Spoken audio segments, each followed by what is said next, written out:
Lake Mathis. When I was growing up, my dad had it was like a 1983 or 86 or something like that Invader ski boat with a Suzuki, a 125, I think it was, or a 225, something like that.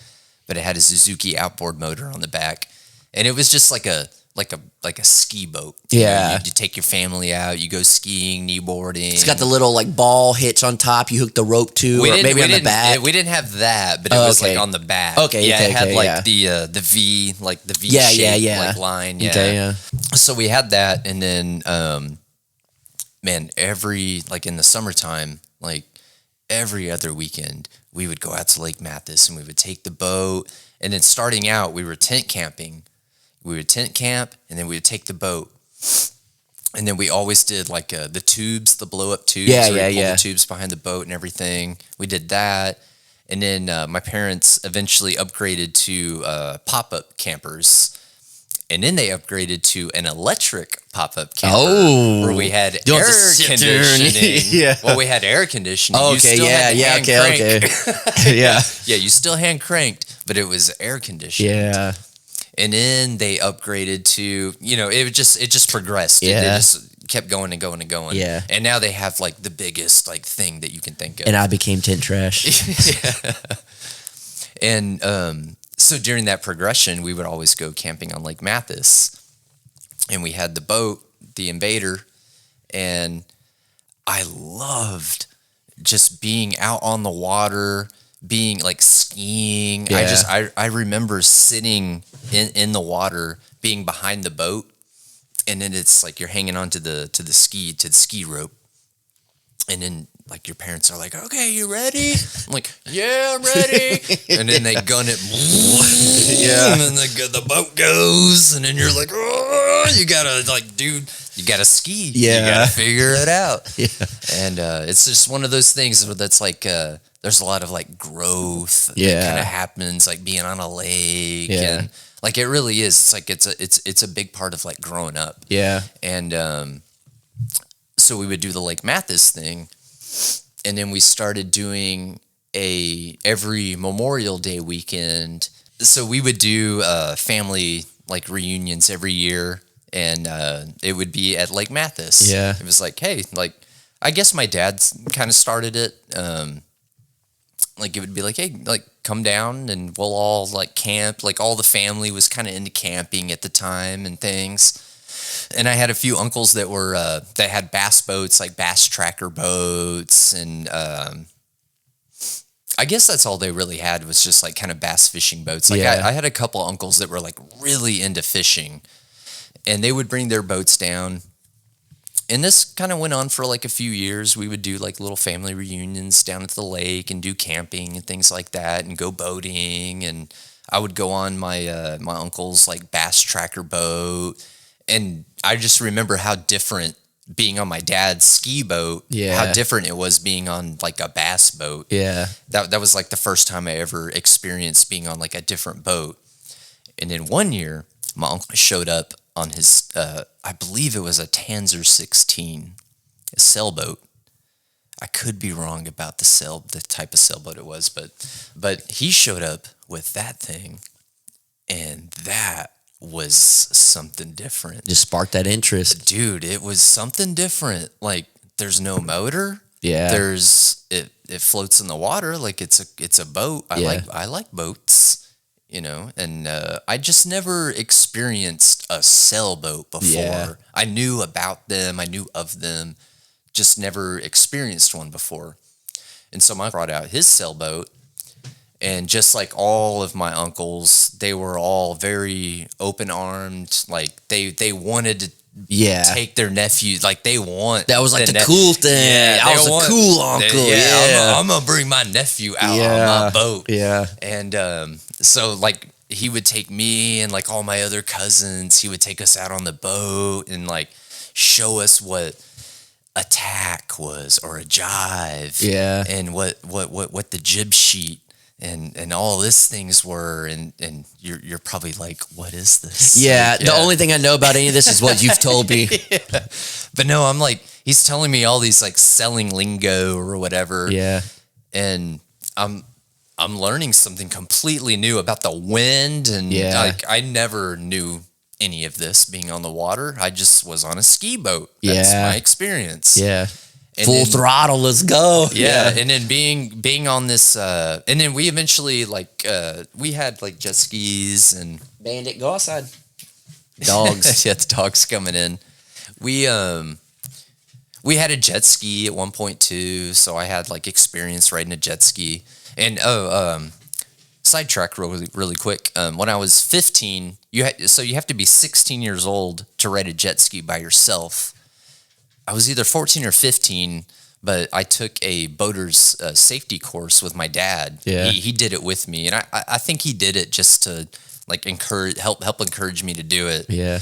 But I took a boater's safety course and got like a 96 on it. Yeah. Like almost the first time you ever scored good on a test. Yeah, almost a perfect score. Yeah. You know, and seriously, I had never, dude, now that like we talked in the past, just being dyslexic, stuff like that. Seriously, now that I think about it, I never thought like I really I scored really good on that test, and I always did horrible on tests. Yeah. Like in school, and because of my dyslexia and all that stuff, always horrible. But for some reason, this boat that just now occurred to me. Yeah. But you're welcome. I'm glad I can awaken that in you. Thank you, mijo. Thank you. And so yeah, I took a boater's safety course when I was like 14 or 15 or something like that, and so I got a little bit of a that safety course really does like stick with me to this day. There were things about that course that do stick with me. You know, like just certain basic safety things. But so my uncle, has the boat and just turned me on to sailing, and we kind of, years go by and we're not really doing, just life kind of gets in the way. We're not really doing the Lake Mathis thing anymore. It kind of shifted to the Freer River. Like that's kind of what we did, which is where you've been. Oh yeah. Yeah. Many times. Yeah, you've been a part of that. Yeah. It kind of shifted to the Freer River, which there's no boats or anything like that. So boating kind of like left like my life for a period of time. Yeah. And then once long story short, once I finally met my wife and got a house and started to kind of get into a place where we were getting comfortable and settling down or whatever,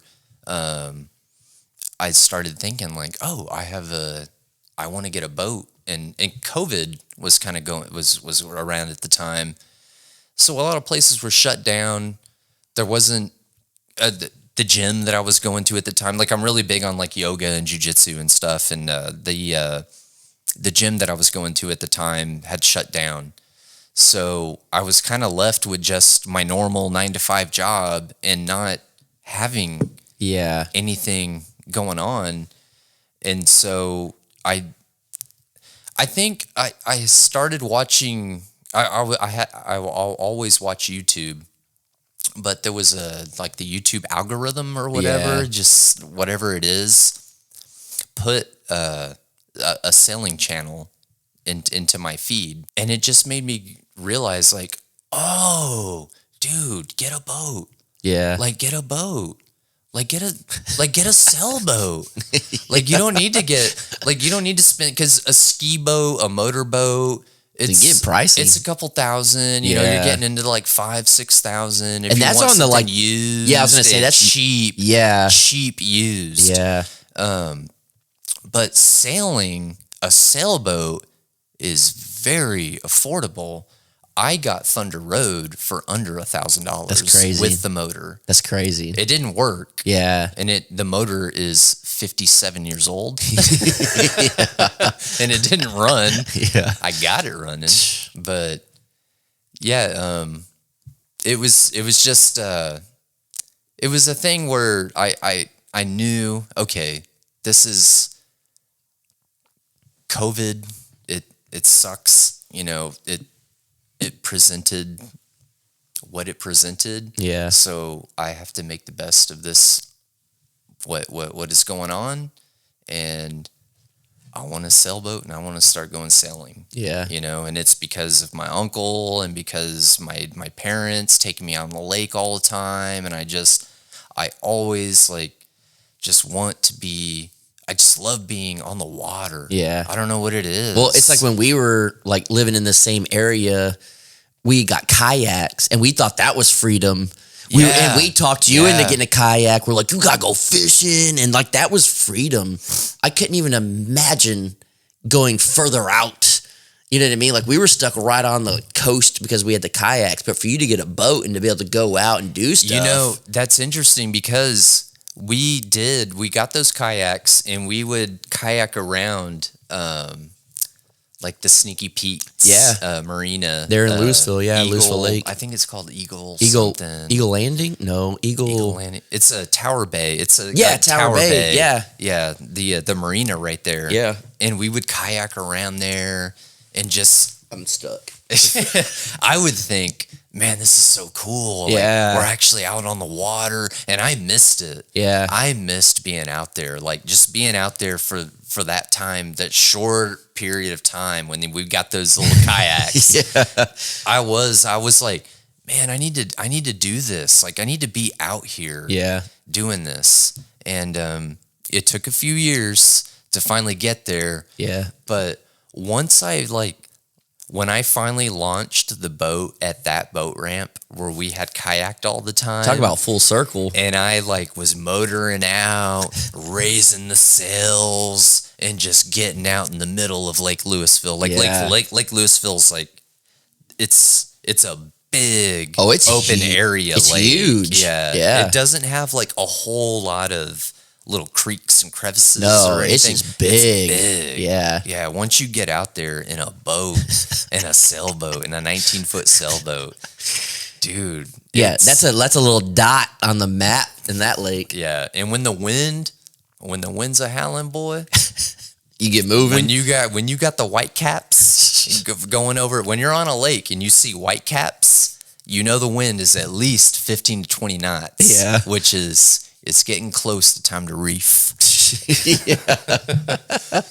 And then I know nobody knows what reefing is, but it's basically you need to shrink the size of your sail. You told me about that. Yeah. So when it's a very simple principle. When the wind is howling, you shrink your the size of the sail. Yeah. So you don't absorb as much as the wind. Yeah. You just try to keep it in that middle.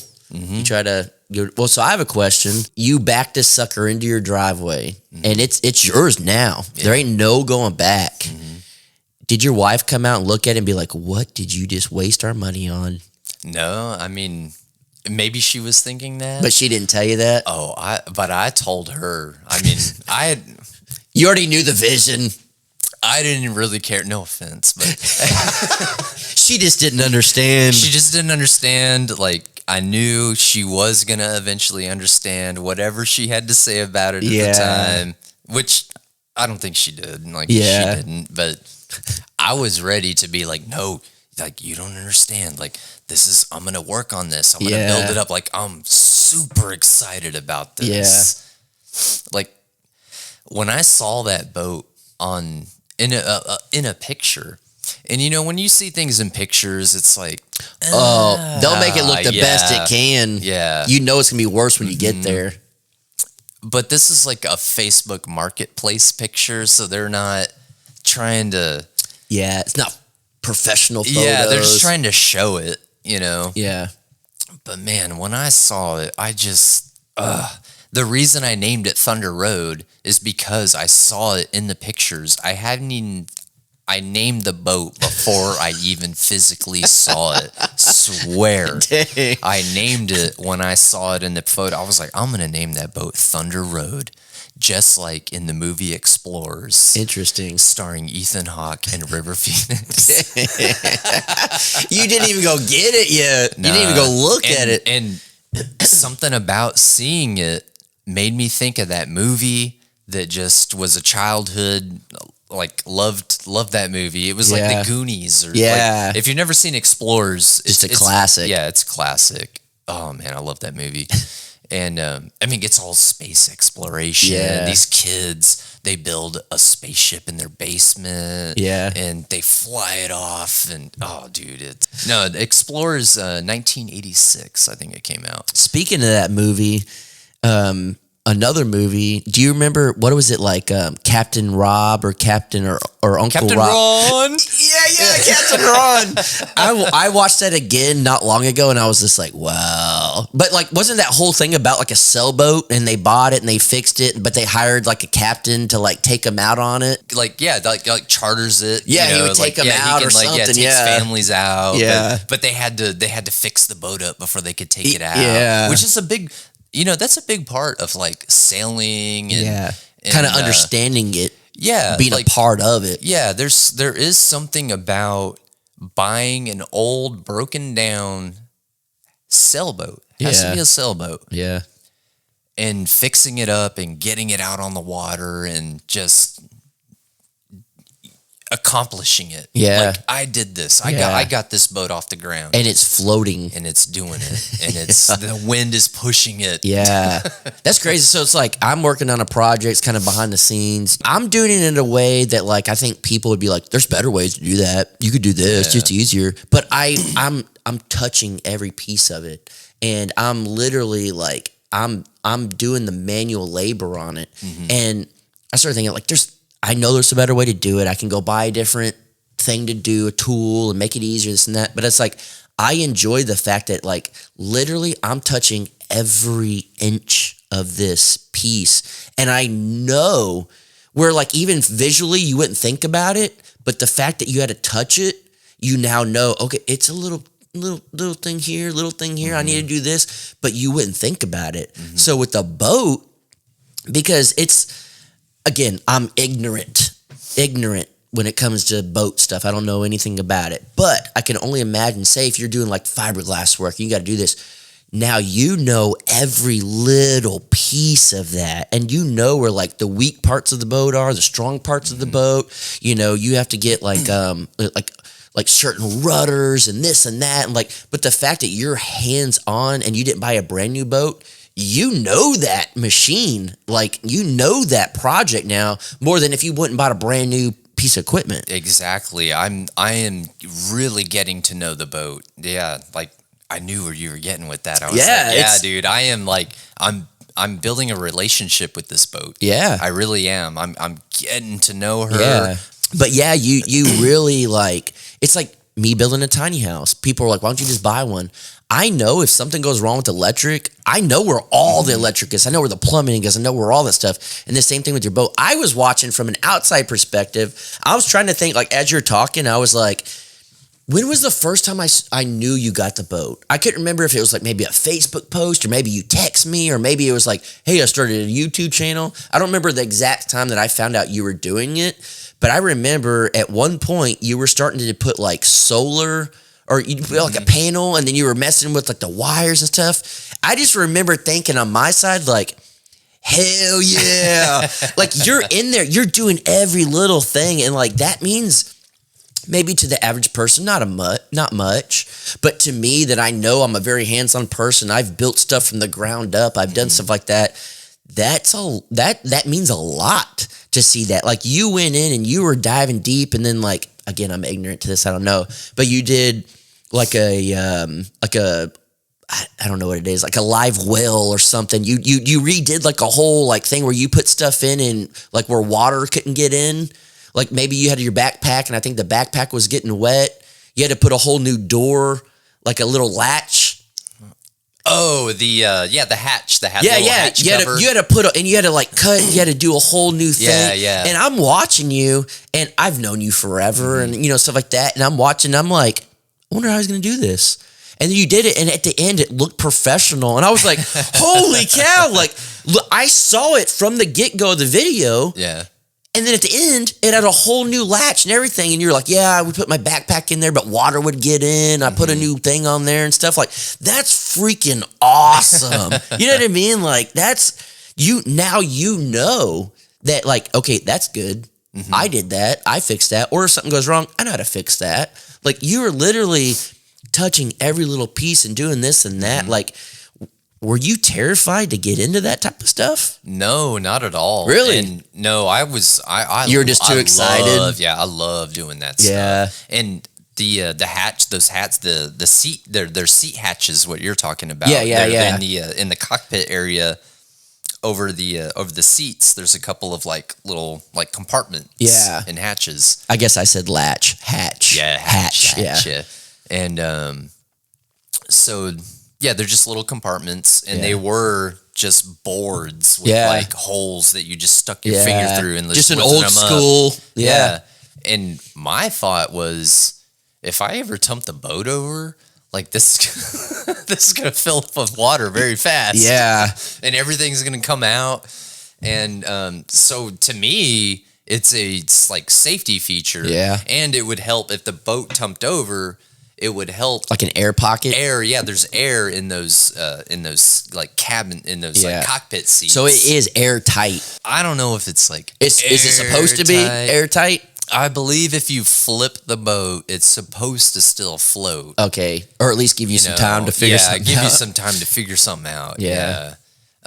So that's kind of the main reason I did that. Yeah. But also because water was just like getting in there all the time. So something I'm curious about. So have you done any painting on your boat yet?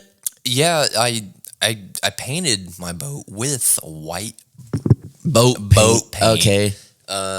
See, I don't remember. Did you film that? For some reason, I did. There's a like a repaint video that I did. My brain is gone. I swear I've watched every video you've done. Yeah. I just don't remember that. I've probably watched seriously every video you've done, but probably don't remember. Yeah, we're on the same page with all our stuff. We got problems. It's like our conversations where I'm like, was it you I was telling you about this? Or? I tell Danielle that I'm like, if it was you, just let me know. But if not, I'm going to keep talking. That's a daily thing. Just our brains are very wired the same. It's very happening, much so. It's happening a lot more in my household where I'm like, was I telling you or Jason this? Yeah, but I'm like, just listen. If you just pretend just like hear what I have to say. Just pretend you don't know. Just let me get this out. I'd be like, dude, she gets everything that I know. She's like, yeah, you told me 10 times. I've heard it 3 times. I did the whole boat. It was the original color was like this like light blue. Okay, yeah. Kind of color. Is it still not blue? Is it all white right now? Yeah, I have it pretty much. Well, I have it. It's all white, and then it has like a navy blue trim around it. Yeah. I thought I remember blue. Yeah, it's always, so the original color is like a light blue, and then there's like a navy blue like trim that goes around the top. Yeah. Like a little racing stripe. Oh, yeah, because it's fast. Yeah, oh yeah, it's a fast sailboat. You get that wind in your backside and start moving. She's fast, boy. She's fast. So did you roll it on or did you spray it? I brushed it on. Okay. And I was going to do, so there's a rolling and tipping method. Mm-hmm. Do you know about the rolling? A little bit. So like you roll, but there's air bubbles when you roll the paint. And then so you tip, which is basically just take a paintbrush and like brush out the air bubbles and like smooth out the paint. Yeah. So I was starting out like rolling it with a paint roller. But then I was like, nah, I got the brush. Yeah. I got like a big, thick, like a whole thick ass brush and just started brushing it like slowly over time. And then just did the whole boat like that because every paint stroke, I could make sure it was like a clean stroke. Yeah. And that's like, I get why it's like the rolling and tipping. The tipping is like the smoothing out of the paint. You're just putting it on and then you smooth it out. Yeah. So did you have to do a lot of like body work before that? No, I didn't. It's pretty decent. Yeah. And I repainted my truck. I'm impressed, man. I'm impressed. Yeah, I repainted my truck. I sanded it and did the whole process. And I watched a whole bunch of videos on how to do that. And it was a process. Like there was a lot of sanding, different grades of sandpaper and all that. When I got to the boat, I was like, no, I'm not doing that. And it's held up good? Oh yeah. Yeah. That paint's held up really good. So I don't want to. And I can always go back and just do another coat of paint, and I'm good. It'll be good. And I do that with like the varnish on the wood, because the wood trim, like there's like old wood trim and stuff on the boat. The sun will eat, the UV rays will eat up like the varnish on the wood and start to eat in the wood. Once a year, I just kind of do a coat of varnish and just I'm good to go. Back. Yeah. There was mold in the cabin. How'd you get rid of that? Power washer and scrubbing, sander. I sanded the entire inside of the cabin. It was like I power washed it. It wasn't good enough. I sanded it and then painted it with like anti-mold paint and everything.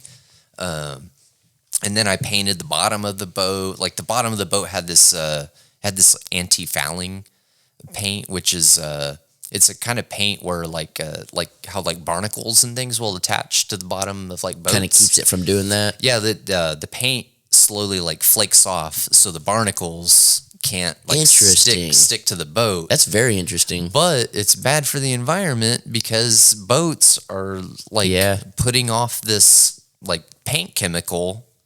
So barnacles don't stick to it. I never would have thought of that. Yeah, because you're too lazy to get under your boat and clean it. Scrape. Yeah, you got to get a scraper and scrape the barnacles off the bottom of your boat. Interesting. And mine had this anti-fouling paint, and when I started to sand it, dude, that stuff got snow in there. Yeah, it got everywhere. It turned to dust quick. It got everywhere. You can go to one of my videos, and I'm just covered in that stuff. So is that more for if you are just gonna like I probably have to go to the hospital because of it. Yeah, it's a part of you now. So something like that type of paint would be more for if you're just gonna dock it and leave it in the water for a long period of time. Yeah. Mm-hmm. So with like the way you do it, where you take it back to the house, like there's no issues at all with that type of stuff. Yeah, no, I got like a Rust-Oleum boat bottom paint off Amazon. It was like $20. And that's the black bottom paint that I used on my boat. Yeah. So and that's what I use. And every now and then, like once every 6 months or something, I'll just kind of touch it up. Okay. So you bought the boat for under $1,000. You fixed the motor up and you're about $1,000. And you buy some paint. You buy like the hatch. You buy stuff like that. See, when we're getting into paint and like buying like I got a radio on it now, but I needed a battery. Yeah. Like I got lights on it. Yeah. Like I've done a lot to it. I've put a lot of money into it at this point. Do you have to buy like new sails and stuff? What do you mean new sails? Like the actual like canvas or cloth, like the sail. Oh, sails. Yeah. Oh, no, I didn't have to buy new sails. But I did buy a new jib, like front sail, the like the one in the front, the jib. The one that you can shrink down and that type of stuff. Mm-hmm. Yeah. I'm learning. I mean, you can shrink them all down. Okay. Yeah. But it's the one that's in the front of the boat. Okay. So you have the two sails. You have the jib sail and then the main sail. Okay. What's like an average cost of something? What did you spend on that? $100. Okay. Yeah, so it is and it was fairly used. It was used, but just like eBay, Amazon. Like where did you buy that? I got this from Stuart Marine. Stuart. Okay. Yeah, Stuart Marine. Okay. .com. Okay. .com or .net. And they just have a bunch of like used and new stuff and all sorts of type things. So they basically I don't know the I don't know if this is exactly how it went down, but they make O'Day Mariners. Oh, okay. And they're also called Rhodes 19s, but which is like the same hull shape. Like, and the hull is like the bottom of the boat. Yeah. Like that's the hull of the boat. HULL. The hull. So the hull shape is the same with like a lot of these boats. Okay. And I don't know if. I think they kind of like maybe like bought the rights to mold this whole shape. Okay. So they they still make these boats like from the ground up. Yeah. But yeah, but I don't know the like what is like how it all like came down and stuff. But I do know that so George O'Day is so my boat is an O'Day Mariner. And there's a bunch of different O'Day boats. Okay. Like there's like bigger ones and stuff. It's like buying like a Fender, but there's like a jazz bass. There's this, there's that. Yeah. There's like different kinds. And so I have an O'Day, but it's a Mariner. Okay, yeah. Trying to figure out where we're going with that. Yeah, I forgot where I was getting. We were talking about like the cost of like sales and how you got it and where you bought it from, that type of thing. Yeah, and I just don't know if that company like what. So, okay, I know where I was going with this. Sorry, folks. Hey, this is how we work. Yeah, this is how it goes.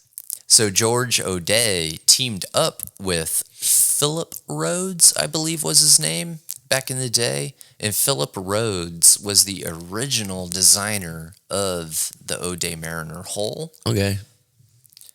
I believe Rhodes was the original designer of the hull. And then George O'Day came in and helped design the cabin, like the whole like little camping area. Okay. And like the inside of the boat where you can sleep and things like that. Yeah. I think he came in and kind of designed that. Okay. And then they called it the O'Day Mariner. Okay. But I and that's why there's a lot of like history and things that I'm not really like quite like up on. Okay, I got two questions here and all of that. And you can touch on them as much whatever you want, but like the whole the shape of it, would assume that'd make a big difference. Absolutely. So even like the slightest thing, so like if you're like just an avid boater, you're probably looking for a certain type of hull. You're looking for this because one be faster, one be not, so it won't tip. So there's probably a lot of different things, huh? Absolutely. Yeah. And I mean, just how they're built, what they're built out of, who built them. Yeah. All this stuff. Yeah. So like with that, like, have you, like when you first took the boat out, were you terrified to flip it? Yeah. How do you know whenever you're doing it, you're like, this is enough, trial and error? Or does it really take a lot to flip one? I think it takes it depends on the boat, I guess. Yeah. The boat you're on. I think on my boat particular, it takes a lot to flip it. Just from stuff that you've done? Yeah. And what I have learned about my boat, it is a very forgiving boat. So it's a good beginner boat. The O'Day Mariner it's like the perfect beginner like entry if you want to go like on a lake and do overnight and be in a boat. The O'Day Mariner is the perfect boat for you. Awesome. Yeah. So do you think it's an average price if someone out there had about $1,000 saved up, they can find a good boat and be on the water? Yeah. That's a pretty safe bet. Yeah. And it's not going to be it's not going to be perfect. It's not going to be like beautiful. Entry level. Yeah. You don't know how to sail. Like entry level boat. Yeah. Absolutely. But it would be a good put your toes in the water situation. Yeah. Something you can learn on, like work on. I mean, what I did is I got the boat and I didn't even know really what an O'Day Mariner, like, really. I mean, by the time I got it in my driveway, I knew what an O'Day Mariner was, and I kind of knew what I had. I mean, you already named it. You might as well. Exactly. Yeah, you can do it. You can totally do it, and you don't need a motor. Yeah, you don't. So you don't. So like you would feel confident not having a motor at all. It's better to have one. On my boat, you could do it. Like you could do it without a motor. You could, and single-handed. You could do it, but and not having any experience on the water, it'd be difficult. I would say no. Yeah, I would say not do that. Yeah. Because I have like I had experience on the water and stuff like growing up, so I just kind of knew like basic things Yeah. that probably wouldn't be like basic knowledge to certain people if they hadn't been on the water a whole lot. Like me, I would have Yeah. no idea. The only time I'd really been on a boat was I almost killed myself in that freaking John boat. And then other than that, I went with like Austin's dad fishing, but I'm not in charge. I'm just there to have a good time, you know? Yeah. So that's crazy to me to think for roughly $1,000 in the grand scheme of things, that's not a lot of money to get on a boat and to be out in the water. Dude, you could get like a sunfish, what's called a sunfish, for like $500 probably, like a used, sunfish. What's that? And it's just a one sail. It's just like, a small. It's just one small. Yeah, you can fit like 2 people on it. But is there like a cabin? No, or it's just all open on top. Like, okay, there's like enough room for an ice chest in your feet. So for $500, you can get sailing. You on the water. you can start. You can start. That's crazy. Yeah, you can learn. You can start and learn for Dude, $500. That's crazy. Yeah. That's awesome. Never in a million years did I think that. And because I would have done that, I was thinking about just a little tiny, like a little boat just to get started out with. But you came across this other one. But I saw Thunder Road. And you just knew. And I said, nah, this is it. Yeah. I already have some boating experience. Yeah. I'm getting that boat. That's freaking crazy. Yeah, that's interesting. I never thought for like that price and budget friendly, and the fact that it's cool watching you do this in your driveway literally proves that no matter where you're at, you can figure this out. You can have a sailboat. Yours is what, 19 foot? Yeah, 19. 19 foot. You live in a normal neighborhood. Yeah. You have it in your driveway. You're working on it. You're doing stuff. You're figuring it out. And for a decent price, you can do it. Like, dude, you're like an inspiration, man. Like, that's cool. Never in a million years at the house. I love it, man. I love having my little boat and dude, my that's little crazy. project. Dude, never in a million years at the house I lived at that we used to be at would I think I could have a sailboat. Yeah. That's crazy. Like, and that's what's cool with this is like, hopefully it'll inspire someone that maybe wants to do this. That'd be cool, yeah. Yeah, and the fact that like you go get an O'Day Mariner. Yeah, like just don't get the ones he wants to get. But it's like for a low price, for a budget friendly thing in a small area, and you can do stuff in your driveway and all that type of stuff. It's doable. Yeah, totally doable. Yeah, dude, I'm pumped with this. I gotta say, we're good for a little bit longer. Okay. You're good. I was gonna say Until you hear, yeah, it goes out. Sorry, guys. Yeah, the Texas 200. Yeah. Was a big motivation for me to put so much into what I did into my boat. Yeah. Like I wouldn't have gotten solar. I wouldn't. Yeah. Like why do I need solar power on my boat? True. If I'm just going to be on a like weekend warrior. Yeah. Like what do I need solar for? But I got inspired by watching all these big sailing channels. Yeah. And they were all into I was learning all this stuff about solar and everything. And dude, heck yeah. So if someone wants to know about the Texas 200, you got videos on it. You got all that stuff out there. Yeah. They can check it out, all that stuff. And I know you did also like videos of like things I wish I would have known or like tips or something like that. Didn't you do something like that? Like just information things that I kind of thought would be helpful. So if someone's interested in getting into this or someone is already into this, but they want to get into the Texas 200, like you have a bunch of information out there and stuff. Yeah, there's some stuff on my channel. Okay, awesome. Yeah. I did like a three-parter for the 200. For anyone that doesn't know, how many people do you think showed up or how many boats do you think showed up to this? 100, I would say. That's crazy. And each boat probably had multiple people.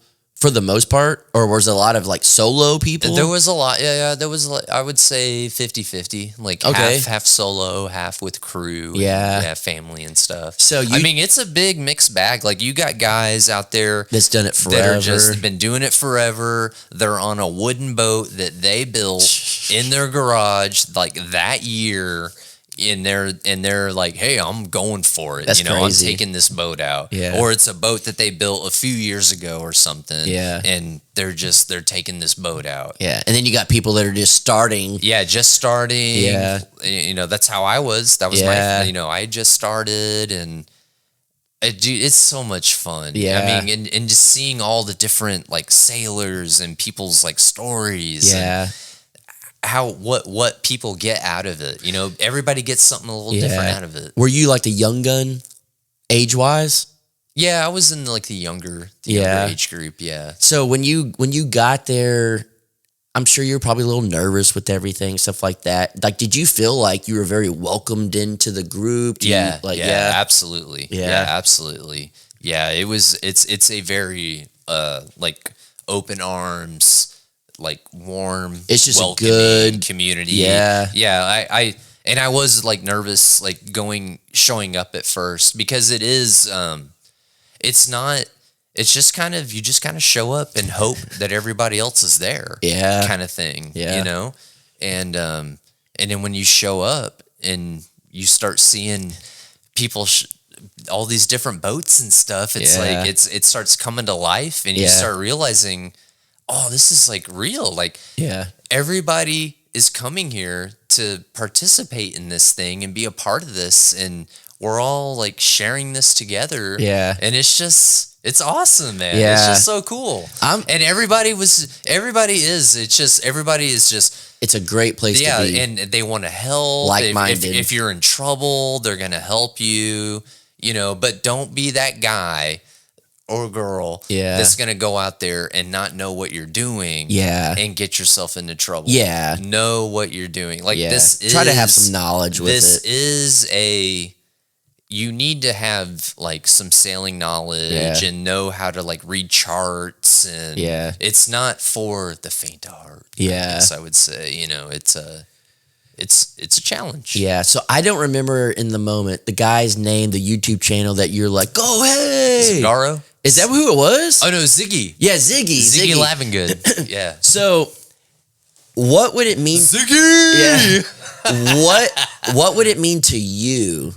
You know how that felt to you when you saw him in, because the way you're like, oh, dude, that's like that guy on YouTube. Yeah. How would that feel to you to know that like next year you do it and someone's like, dude, Brandon, SV Thunder Road. Like, what would that mean to you if someone was watching your stuff and saw you? I mean, I don't know. Like, you know what I mean? Like, I don't think about that. Like, but I think about like Ziggy, I want to connect. Like, let's do some stuff. Like, it's just, that's what I think. I guess I'm coming at it as far as like this way. Like, you're now like on YouTube, you're doing stuff. Like, there could be people that are watching you that you inspired to get out there and do it. Like, that's crazy. Like, you're telling your story, you're showing your adventure and stuff, and there could be someone that comes out that's like, I've been watching your stuff, I'm new at this. Like, how cool would that be? I couldn't imagine being on the boat with you and someone was like, dude, my heart would explode. Yeah. I would just be so happy for you. That would be awesome, man. Dude, like, that's what's crazy. And the fact that, like, you could potentially inspire someone out there to do this. I hope so, man. It's freaking really cool. That'd be cool. Yeah. So, I'm pumped with this, dude. I'm pumped with this. This was the longest podcast I've ever done. I hope this is good. I think it's still filming. I didn't hear it stop beeping, but we'll find out. So, you guys, at this point, if you're watching on my stuff, you've already watched it on Brandon's channel. And this was like the first kind of like collab video thing. I'm excited to see what happens. Yeah. And if you haven't subscribed to Brandon, go check him out, SP Thunder Road. I'll put some links and stuff. And this is just a cool thing. Maybe one day I'll be on that boat with you, man. You will, boy. Yeah. All right, guys. Y'all. Appreciate it.